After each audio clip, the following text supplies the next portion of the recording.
गुरुग्राम में हरियाणा के कृषि मंत्री जेपी दलाल ने ग्रीवेंस मीटिंग की दूसरी बैठक की अध्यक्षता की। इससे पहले हरियाणा के मुख्यमंत्री ग्रीवेंस मीटिंग की बैठक लेते थे। हरियाणा के कृषि मंत्री जेपी दलाल ने ग्रीवेंस की बैठक में कुल 16 शिकायतों पर सुनवाई की, जिनमें से 13 शिकायतों का मौके पर ही निपटारा कर दिया गया।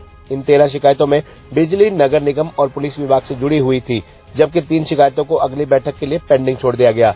इस दौरान जेपी दलाल के साथ पटौदी से विधायक सत्य प्रकाश जरावता और तमाम विभागों के अधिकारी भी मौजूद रहे। इस दौरान जेपी दलाल ने कहा कि बिजली, पानी की शिकायतों का अधिकारियों को ही निपटारा करना चाहिए और ग्रीवेंस की बैठक में अगर इस तरह की शिकायतें आती हैं तो कहीं न कहीं अधिकारियों की कार्यप्रणाली पर भी सवाल उठते हैं। इस दौरान जेपी दलाल ने मीडिया से बातचीत करते हुए कहा कि जिस तरह से गुजरात में 27 सालों की एंटी कैम्बेसी के बाद भी अगर बीजेपी को जीत मिली है तो ये जीत देश के प्रधानमंत्री नरेंद्र मोदी की लोकप्रियता और बीजेपी सरकार की कल्याणकारी योजनाओं की जीत के साथ साथ गुजरात की जनता की जीत है। तो वहीं उन्होंने हरियाणा में मुख्यमंत्री को बदलने की अफवाह पर विराम लगाते हुए कहा कि हरियाणा के मुख्यमंत्री मनोहर लाल को नहीं बदला जा रहा, अगली बार भी मनोहर लाल ही मुख्यमंत्री रहेंगे।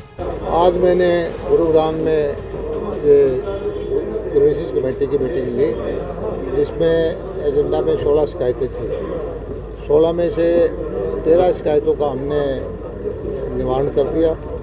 3 को अधिकारी को डायरेक्शन दे करके पेंडिंग रखा है, वो अगली मीटिंग तक अधिकारियों को कहा है कि इसका समाधान करें। और एक हमने नया आदेश दिया है कि जिस दिन भी मीटिंग हो, पब्लिक का कोई भी आदमी उस दिन अगर कोई एप्लीकेशन लेके आना चाहता है तो हमारी कोशिश होगी कि उसको इस मीटिंग में हम रखेंगे, ताकि ज़्यादा वाइडर लोगों को इसमें पार्टिसिपेशन हो, आम जनता को पता चले कि उसकी शिकायतों का यहाँ समाधान हो।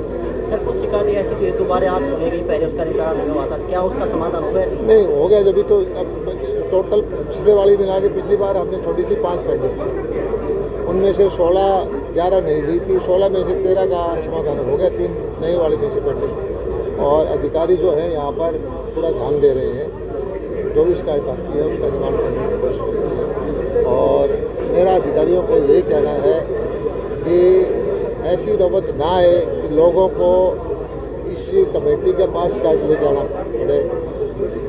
अधिकारी अपने लेवल पर ही जनता की समस्याओं का समाधान करेंगे तो लोगों को यहाँ नहीं आना पड़ेगा। अगर यहाँ ज़्यादा शिकायत आते हैं तो इसका मतलब ये है कि अधिकारी जो है संवेदनशील नहीं है। कोई ऐसी शिकायत आई सर जहाँ पर लापरवाही मिली है अधिकारियों की? वो तो वजह होती है, लापरवाही कहे या कोई दूसरी वजह कहे। जब यहाँ पर कोई चीज़ आती है तो वो उपभोक्ता को दिक्कत होती है, आम जनता को दिक्कत होती है, तभी यहाँ लेके आता है।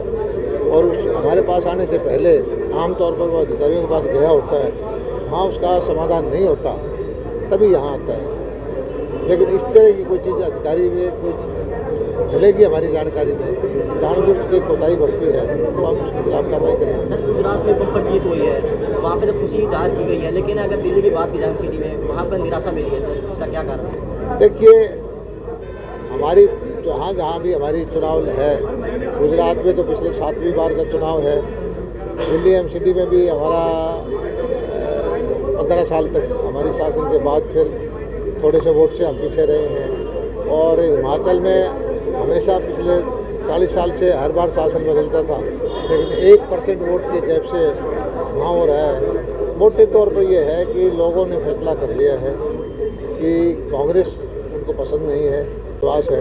इस तरह प्रचंड बहुमत दिया है। आप कहीं भी देखिए, हिंदुस्तान में चुनाव होते हैं, 50% से वोट ज़्यादा आके सरकारें नहीं बढ़ती। गुजरात बहुत बड़ा स्टेट है, वो 52% से ऊपर लगभग वोट आए हैं।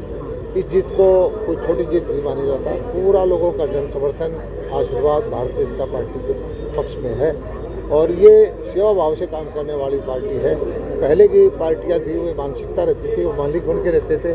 भारतीय जनता पार्टी एक सेवक बन के रहती है। सर, राज्य में मुख्यमंत्री को बदलने की चर्चा चल रही है, कितनी सच्चाई है इसमें? ये ऐसा है, सब ये आप लोगों के या कोई यूट्यूबर की वो है। हमारे मुख्यमंत्री जी ये टाइम भी पूरा करेंगे और अगली योजना में मुख्यमंत्री होंगे। सर, जनता पार्टी की आज रैली है भिवानी में, क्या कहना चाहेंगे? ठीक है, हर पार्टी को अपना अधिकार है, अपने वो उनका स्थापना दिवस बना रहे हैं, मैं उनको शुभकामनाएं देता हूँ।